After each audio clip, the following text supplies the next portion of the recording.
Auzubillahiminash-shaytanir-rajim. Bismillahir-rahmanir-rahim. May Nazar Ahmad once again. We today's topic for class 11th. I am lecturing BHSS Maidapura, and my today's topic for all students is powers and functions of Indian Parliament. So far as last chapter concerned, as I have told you, that Article 79 of the Constitution provides a bicameral parliament for the Union. The Union Parliament consists of President and two houses, to be known respectively as the Council of Cities Rajya Sabha and the House of People, also known as Lok Sabha. बच्चों, जैसे आप जानते हैं कि आज का जो हमारा टॉपिक है वो है powers and function of Indian parliament. यहाँ पे मुल्क का निज़ाम चलाने के लिए जो पार्लियामेंट होता है सेंट्रल लेवल पे या यूनियन लेवल पे, जो पार्लियामेंट होता है, जितनी सारी स्टेट्स एक मुल्क में होती है उनका निज़ाम यही चलाती है, उनके लिए ये कवानीन बनाती है। और ये पार्लियामेंट जो होता है, it is that pivot around which the whole system revolves. यही मुल्क का सारा निज़ाम जो होता है उसी के इर्द गिर्द रिवॉल्व करता है। और आज हम उसके पावर्स और फंक्शन के बारे में पढ़ने जा रहे हैं। इंडियन पार्लियामेंट को बहुत सारी ताकतें दी गई हैं, जिनकी टाइप्स भी अलग अलग हैं। जो पावर्स ऑफ पार्लियामेंट हैं वो इंक्लूड करती है लॉ मेकिंग, यानी यही मुल्क के लिए कवानीन बनाता है,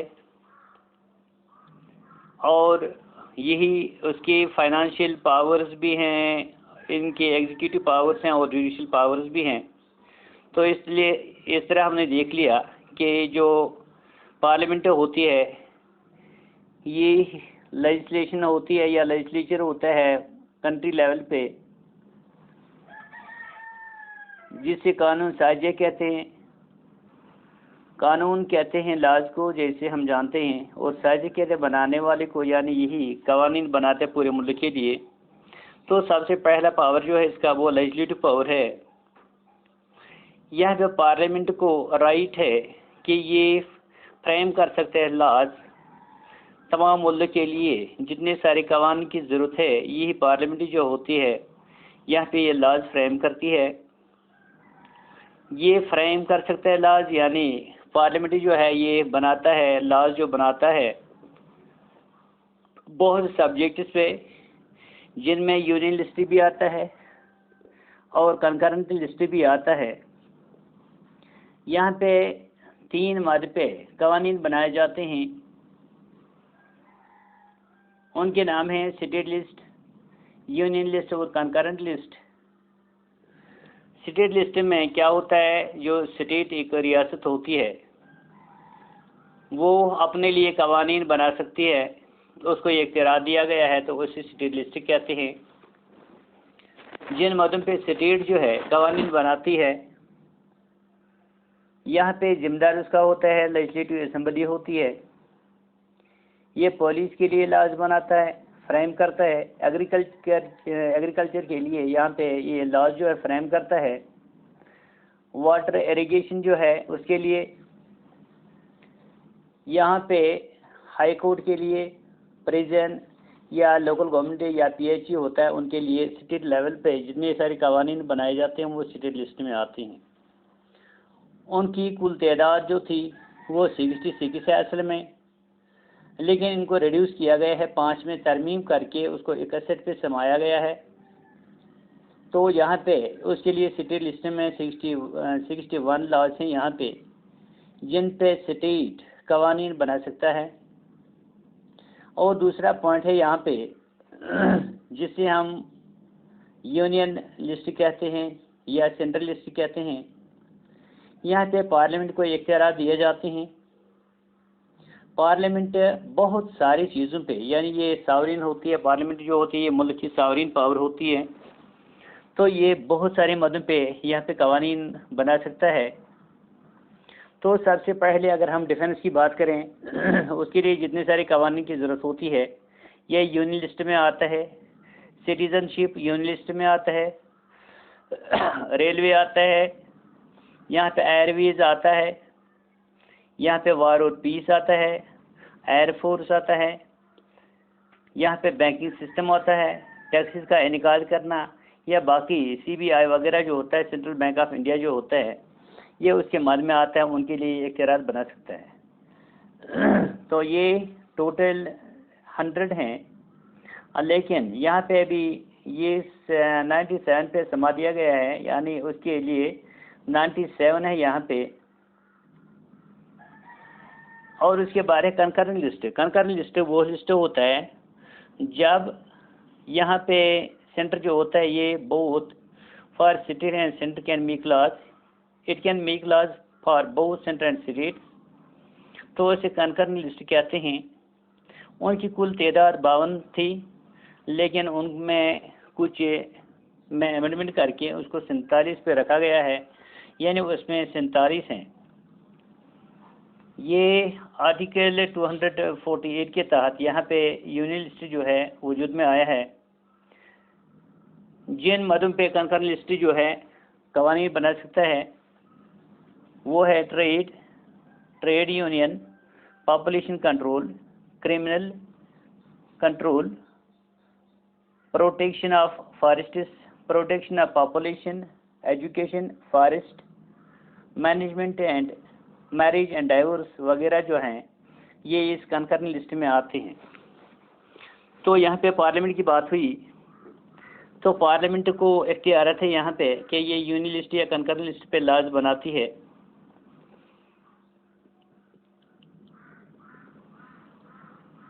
Under certain special circumstances, the Parliament gets the right to frame laws on the subject mentioned in the state list. और बहुत सारी जगहों पे इसको ये स्पेशल सर्कमस्टेंस के तहत पार्लियामेंट जो होता है यहाँ पे सिटी लिस्ट पे भी कवानीन बनाता है। पार्लियामेंट जो है ये फ्रेम करती है लॉज स्टेट सब्जेक्ट्स पे फॉर यूनियन टेरिटरीज। राज्यसभा जो है ये ट्रांसफर कर सकती है स्टेट सब्जेक्ट को in favour of the centre for the purpose of making laws. In case of proclamation and emergency by president, जब यहाँ पे प्रोक्लेमेशन या इमरजेंसी की बात होती है, यानी प्रेसिडेंट की तरफ से जब यहाँ पे इमरजेंसी का ऐलान किया जाता है, ये उस सूरत में किया जाता है जब उसे लगे कि कोई मुल्क साजिश कर रहा है चढ़ाई करने के लिए मुल्क पे, तो उस वक्त प्रेसिडेंट जो है वो यहाँ पे इमरजेंसी का ऐलान कर सकता है। इसी तरह से अगर उसे लगे कि मुल्क की हालत ख़राब हो रही है, तो वो कभी भी जब उसे लगे कि मुल्क की हालत जो है सुधार में नहीं है या अमन अमान नहीं है, वो वहाँ पे भी इमरजेंसी का ऐलान कर सकता है। ये पर्सनैलिटी है जिसके पास वीटो पावर है। पार्लियामेंट जो है ये कवानीन बना सकता है ऑन स्टेट सब्जेक्ट्स। जो रेजिड्यूरी पावर्स होते हैं पार्लियामेंट के, ये सेंट्रल गवर्नमेंट के तहत आते हैं। पार्लियामेंट फ्रेम करता है laws on the residuary subjects, उन पे भी बनाता है। जब कोई बिल पास करनी होती है तो उसको प्रेसिडेंट के पास भेजना पड़ता है इससे पहले कि ये पास की जाती है दोनों हाउसों से, यानी लोकसभा और राज्यसभा। जब लोकसभा में पहले उसको पास किया जाता है, उसके बाद ये जो है राज्यसभा में भेजी जाती है। वहाँ पे स्पेशल सेशंस के बाद उसे पास करके फिर प्रेसिडेंट के पास भेजा जाता है, और ये जो बिल होती है ये लॉ बन जाता है जब वहाँ पे प्रेसिडेंट साहब जो होते हैं जब इस पे दस्तखत करते हैं तो वहाँ पे लॉ बन जाता है। मनी बिल्स के अलावा ये किसी भी बिल पे असेंट कर सकते हैं और अपने वीटो पावर का इस्तेमाल कर सकता है। जो पार्लियामेंट है ये पास करता है वो बिल जो एक बार, अगर कोई बिल एक बार वापस आए, यानी राज्यसभा ने कबूल की, लोकसभा ने कबूल की, तो उन्होंने अपने दस्तखत कर दिया उस पर, फिर प्रेसिडेंट को एहसान के लिए भेज दिया है। अगर प्रेसिडेंट ने देख लिया कि मुल्क की हालत इस फेवर में नहीं है कि that he can pass the bill, तो इस वक्त उनको नकारा जाता है और ये बिल जो है उसको वापस भेज दिया जाता है या उसमें तखफीफ करने के लिए वापस भेज दिया जाता है। लेकिन जब ये दोबारा हाउस में सुनवाई के बाद दोबारा भेजी जाती है प्रेसिडेंट के पास, तो उस वक्त प्रेसिडेंट को in any how he has to assign the bill. उसके बाद फाइनेंशियल पावर में आता है, पार्लियामेंट जो है ये कंट्रोल करता है फाइनेंस ऑफ द स्टेट। जितना कोई फाइनेंस होता है उस पर ये पार्लियामेंट जो है ये उस पर कंट्रोल रखता है। जो गवर्नमेंट है ये हर साल पार्लियामेंट के सामने एक बिल बनाता है before starting the financial year. हर कोई फाइनेंशियल ईयर स्टार्ट होने से पहले एक बिल बनाई जाती है कि इतने खर्चे जात जो है मुल्क के लिए या स्टेट्स के लिए बनाए जाते हैं, तो ये पार्लियामेंट के सामने रखे जाते हैं। पार्लियामेंट फिर उस पर बहुत से मदों पे उस पर डिस्कस करके उस बजट को पास करता है।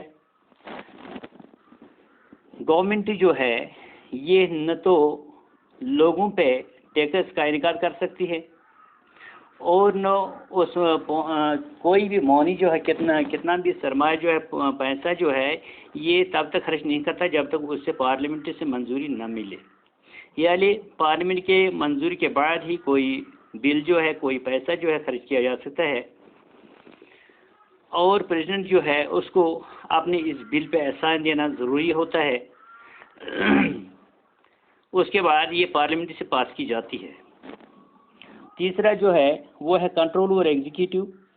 पार्लियामेंट जो है ये कंट्रोल एग्जीक्यूटिव को करता है इन द फॉलोइंग वीज। पहला जो है प्राइम मिनिस्टर और जो दूसरे मिनिस्टर जो होते हैं वो पार्लियामेंट से लिए जाते हैं। उसके बाद उनको मिनिस्टर बनाया जाता है। वो मेंबर्स रहते हैं पार्लियामेंट, यानी मिनिस्टर होने के नाते भी अगर उनको बहुत सारे डिपार्टमेंट जो हैं सौंप दिए जाते हैं उनके बाद भी वो पार्लियामेंट के मेंबर ही होते हैं। पार्लियामेंट मेंबर होने के साथ साथ वो जितनी सारी मीटिंग्स पार्लियामेंट में की जाती हैं उनमें वो शमूलियत कर सकते हैं। ये मिनिस्टर्स जो होते हैं ये रिस्पॉन्सिबल होते हैं पार्लियामेंट के सामने। जितनी सारी एक्शंस होती हैं पॉलिसीज होती हैं उनके लिए ये वहाँ पे जवाबदेह होती हैं। जो मेंबर्स पार्लियामेंट के होते हैं वो क्वेश्चन मिनिस्टर से कर सकते हैं regarding the functioning of the administration, यानी एडमिनिस्ट्रेशन मुल्क का निज़ाम जो है या स्टेट्स का निज़ाम जो है किस तरह चलता है। अगर कहीं पे कोई कोताही हुई है तो वहाँ पे सवालिया निशान खड़ा हो जाता है। वो उनसे फिर जवाब करते मांगते हैं। उसके बाद जो मिनिस्टर्स होते हैं they have to give satisfactory reply for that to these questions. जो मेंबर्स होते हैं पार्लियामेंट के ये इंट्रोड्यूस करते हैं adjournment motion can be invited the attention of the government to the serious problems of और इवेंट्स।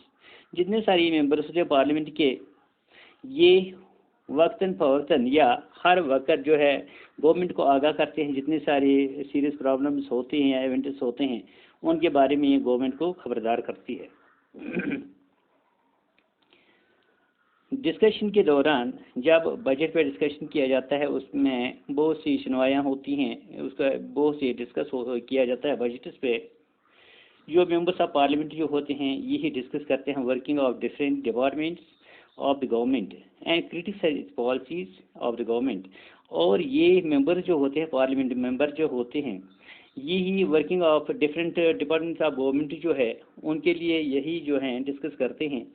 और जब उनको कहीं पे लगे कि ये सही तरीके से नहीं चल रहा है तो वो उस वक्त वो तनकीद कर सकते हैं या तनकीद की पॉलिसी जो है वो इख्तियार कर सकते हैं।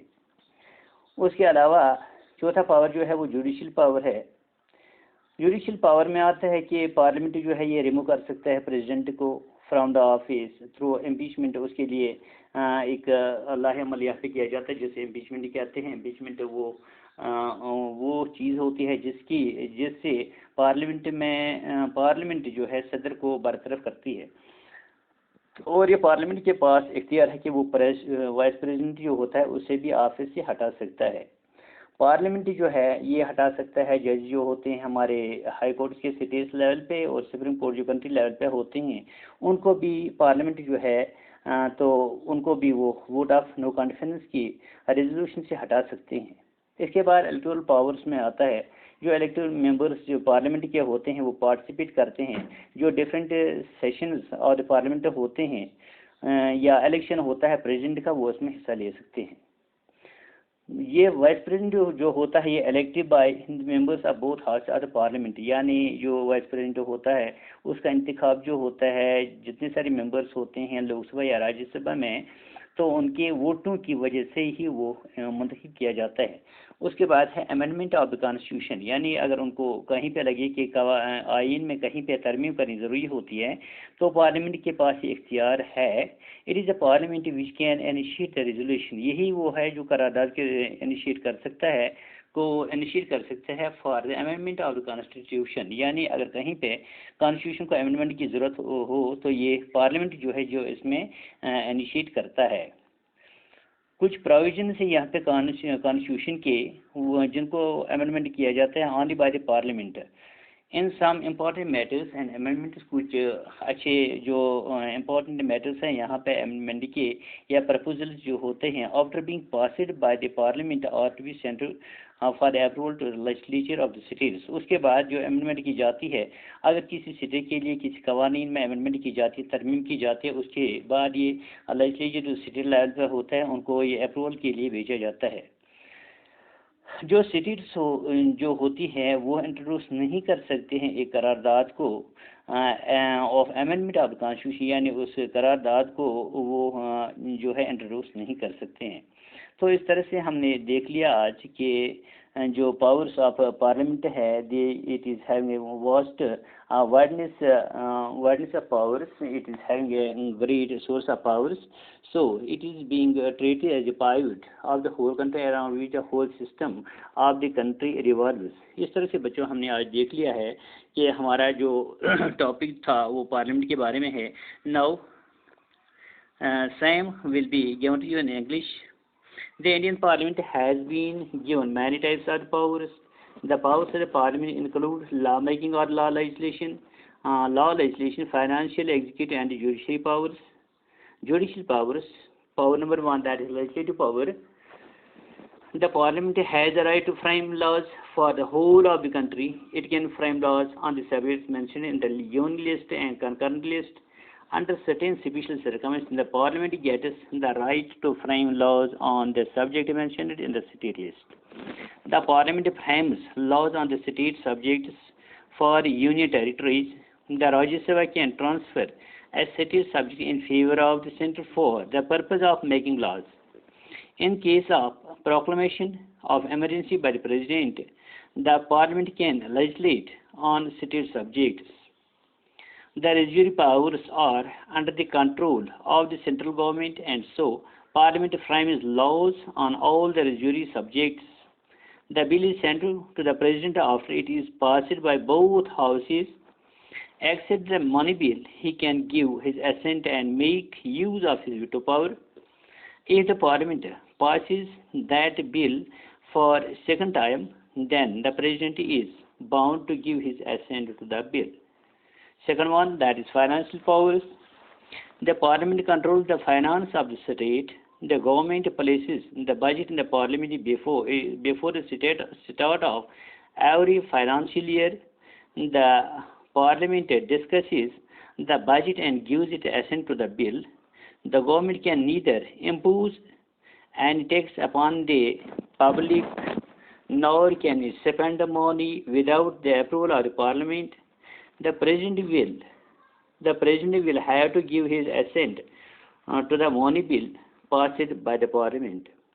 Control over executive. Third one, the Parliament controls the executive in the following ways. Number 1, the Prime Minister and other ministers are taken from the Parliament, and out becoming ministers, they remain the members of the Parliament. They participate in the meetings of the Parliament. Second one, the ministers are responsible for the Parliament for their actions and policies. Third one, the members of the Parliament can ask the ministers questions regarding the functioning of the administration. The ministers are to give a satisfactory reply to all these questions. Fourth one, the members of the Parliament, by introducing adjournment motion, can invite the attention of the government to a serious problem or event. Fifth one, during discussion on budget, the members of the Parliament discuss the working of different departments of the government and criticize the policies of the government. Fourth power, that is judicial power. There are three main points in it. First one is the Parliament can remove the President from the office through impeachment. Second one, the Parliament can also remove the Vice President from the office. Third one is the Parliament can remove the judges of the High Courts and Supreme Courts by passing a resolution to the effect. Fifth one is electoral power. The elected members of the Parliament participate in the election of the President. The Vice President is elected by the members of both houses of the Parliament. Sixth one and last one power is that is amendment of the Constitution. It is the Parliament which can initiate the resolution for the amendment of the Constitution. Some provisions of the Constitution can be amended only by the Parliament. In some important matters, the amendment proposals, after being passed by the Parliament, are to be sent to the approval of legislatures of states. States cannot introduce a resolution of amendment of the Constitution. Thus, dear students, this was the topic for today, and tomorrow I will present myself with another important topic. Have a good day. Thank you a lot for your positive cooperation. Assalamu alaikum.